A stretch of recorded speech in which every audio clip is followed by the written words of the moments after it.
our main giant Buddha. When I say that because he is one of the largest bats in the world. When he is full grown, he will have a wingspan of 5 feet long. Is that right? Alright, here we go. And Batu has 5 toes on his foot, 14 pairs of toes, delicate and spread wings. And there's not feet out so they can move along the branches. But everybody's wondering, why do bats hang upside down? Bakit po sila nakabaliktad?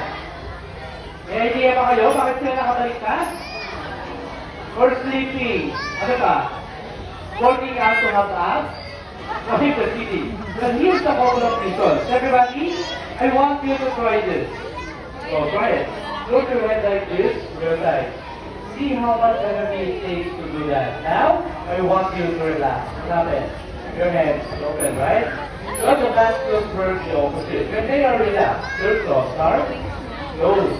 So when they are hanging on the branch, they are more walkable.